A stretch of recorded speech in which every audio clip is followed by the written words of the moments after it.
Selamat malam. Berjumpa lagi dengan saya, Mas Akang Atok. Nah, pada kesempatan kali ini, karena ini sedang ramai dengan virus corona, kemudian membuat orang diperintah untuk membatasi jarak sosial atau social distancing. Nah, ini kemudian berkembang, masyarakat yang kadang tidak mengerti, kadang harus dipaksa mengerti tentang apa itu social distancing. Nah, pemerintah sendiri itu membuat dua kategori. Nah, pertama ada physical distancing, yang kedua adalah social distancing. Nah, secara pengertian memang dan penerapannya memang hampir mirip, tapi ada sedikit perbedaan antara social distancing dan physical distancing. Nah, sebenarnya saling keterkaitan. Kalau physical distancing itu secara fisik, nah, misal saya dengan orang lain, misal gini ya, ini fisik ya, fisik dengan fisik. Nah, ini dibatasi secara fisik. Jadi ada jarak antara fisik satu dengan fisik yang lain. Nah, itu physical distancing. Begitu juga dengan orang lain, dengan kerumunan dan sebagainya. Nah, terus apa itu social distancing? Nah, social distancing atau jarak sosial itu adalah kelanjutan dari physical distancing. Sehingga ketika antara satu orang dengan orang lain dibatasi, kemudian membuat namanya jarak sosial. Jarak sosial bentuknya apa? Satu, bisa bentuknya adalah menghindari kerumunan, sehingga seperti pasar, seminar, atau pertemuan-pertemuan yang membutuhkan kerumunan massa. Nah, itu salah satu physical distancing. Yang kedua adalah diterapkannya work from home, kemudian diterapkannya study from home. Nah, atau yang sekarang rame itu adalah karantina wilayah, yang kemudian bertambah lagi menjadi PSBB, pembatasan sosial berskala besar. Jadi sudah sifatnya sudah tidak lagi wilayah masing-masing, tapi sudah secara Indonesia. Tentunya dibatasi oleh daerah-daerah yang terkena zona merah. Begitu. Jadi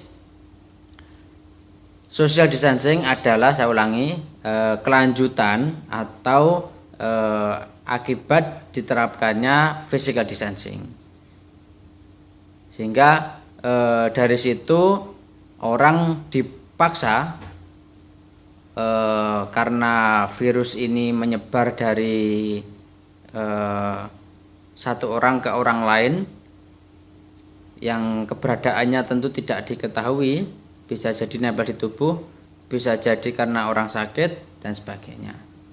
Tentu sebagian masyarakat kita sudah banyak yang tahu tentang itu. Nah, sehingga dari situ untuk memutus rantai penyebaran, nah, semacam rantai makanan itu kan kalau diputus maka tidak bisa lanjut begitu.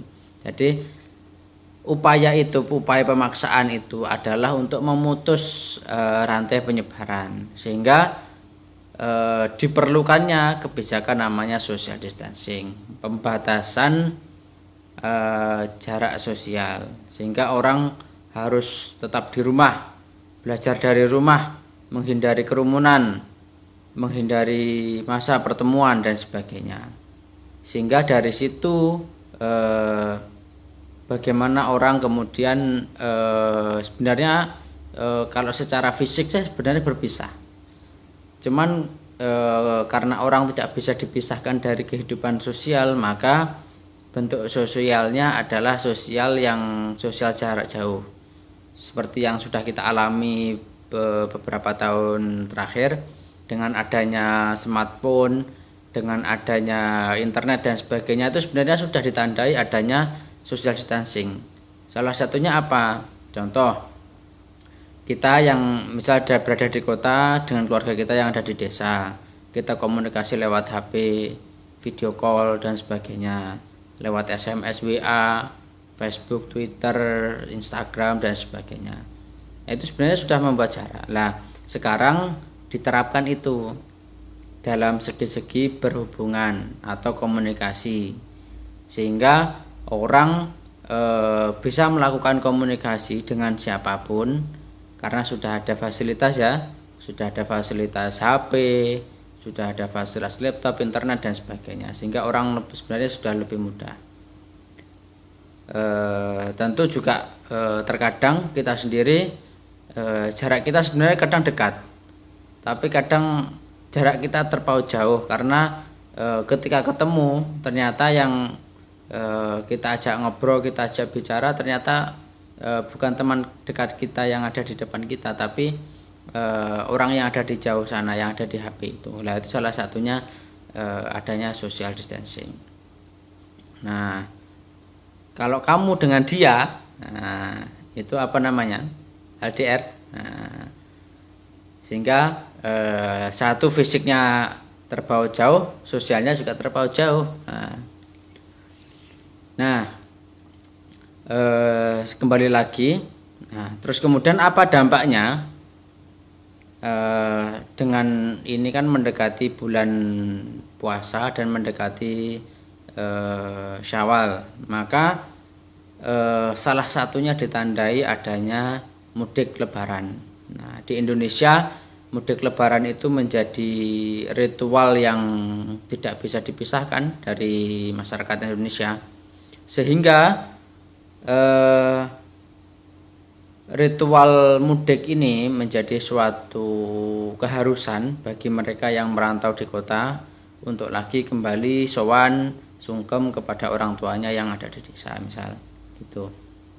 Nah, ini sebenarnya masih polemik antara orang mau boleh mudik atau enggak, diperbolehkan mudik atau enggak. Nah, saya tidak menyoroti terkait apa namanya pembatasan sosialnya, karena sudah ada yang pihak yang sudah berwajib di situ, termasuk adanya karantina lokal dan sebagainya, harus karantina mandiri 14 hari dan sebagainya. Itu sudah menjadi pembahasan umum. Cuman yang menjadi titik tekan begini, kenapa mudik itu boleh dan tidak diperbolehkan?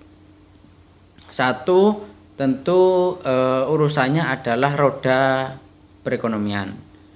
Kenapa roda perekonomian? Satu, misal setidaknya dalam putaran per Syawal ya, per Syawal per 1 tahun itu, nah itu setidaknya ada sekitar jutaan orang itu hilir mudik dari kota ke desa, entah menggunakan transportasi udara, darat, laut, ataupun kendaraan pribadi.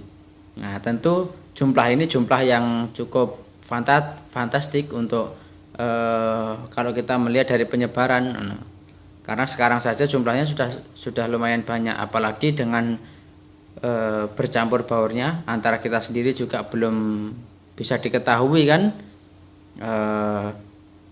apakah kita kena atau mereka yang kena. Nah, sehingga salah satu yang berpengaruh di sini adalah dari transportasi di situ tentu urusannya adalah urusan ekonomi. Maka perputaran ekonomi kadang sulit. Nah, ini kalau di dalam kajian sosial itu ada namanya mobilitas sosial. Nah, mobilitas sosial itu sebenarnya terbagi jadi dua, jadi arusnya. Ada yang vertikal, ada yang horizontal. Saya tidak membahas yang vertikal ya. Vertikal ini biasanya ditandai adanya kelas sosial. Tadi saya tidak membahas tentang itu. Nah, yang saya bahas di sini adalah secara horizontal. Maka di situ tidak ada yang namanya kelas sosial. Begitu juga nanti berlanjut pada ada dua jenis sekarang ya kita lihat dua jenis model ekonomi, yaitu satu ekonomi tradisional, yang kedua ekonomi modern. Nah, ekonomi tradisional itu adalah perputaran-perputaran dari bahan pertanian kemudian dijual untuk dikonsumsi kembali. Nah, kemudian kalau ekonomi modern ini kan banyak berkembang di era-era industri, sehingga perputarannya perputaran jumlah yang banyak, sehingga membuat persaingan kelas antara pengusaha, tengkulak, agen dan sebagainya. Sehingga dari sini masyarakat ini kan ketika kembali ke desa untuk memenuhi kebutuhan-kebutuhan itu kan membutuhkan sekian banyak barang-barang yang diperlukan entah untuk di desa atau untuk sekedar makan sehari-hari dan sebagainya. Nah, kalau ini dibatasi, maka roda ini akan roda ekonomi terputus, sehingga tidak ada sirkulasi perekonomian yang berjalan terus, sehingga berdampak pada tingkat ekonomi nasional.